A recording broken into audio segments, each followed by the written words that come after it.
po mga kababayan, ma'am sir. This is Jam, the Filipino channel, ang inyong pong lingkod. So today is September 28, 2025 at tayo ngayon ay pupunta dyan sa may Darais Tower sa may Marulas sa Valenzuela po yan.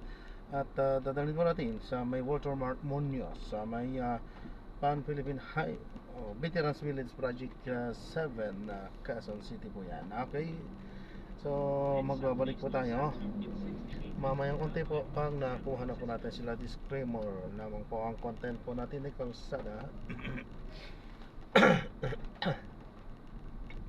at hindi ang passenger. Kaya nga naman, sa sakali man po na may marinig kayong mga pangalan ng lugar, pangalan ng tao, pangalan ng organizations, government or private man yan, ay wala pong kinalaman ng channel na ito at wala pong pinapatungkulan. Lahat po ng pinag-uusapan dito ay pawang dito lamang po yan sa loob at wala pong pinapatungkulan sa labas. Ano po?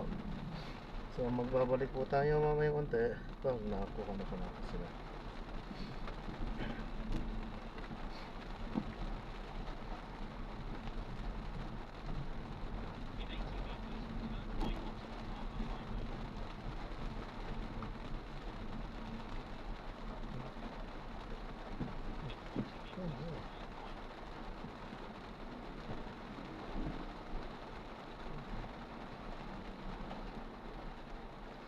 Isa lang. Isa lang.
ihatid na natin sila, na-drop na natin sila.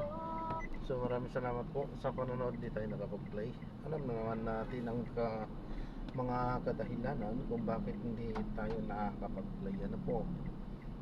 So ayan, maraming salamat po sa panonood. So this is Jam, the Filipino Channel. So ayan, galing nga sila doon sa may bandang Valenzuela, Marulas, Valenzuela yan. At dinala natin dito yan sa may Walter Mart,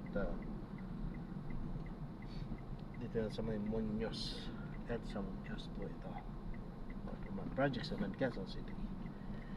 So hindi nga tayo nakapag-play sa mga kadahilanan, ano?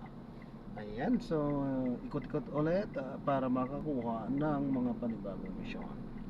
Paalam po muna pansamantala. This is Jam pa rin, the Filipino Channel, ang inyo pong lingkod. Paalam po muna pansamantala po.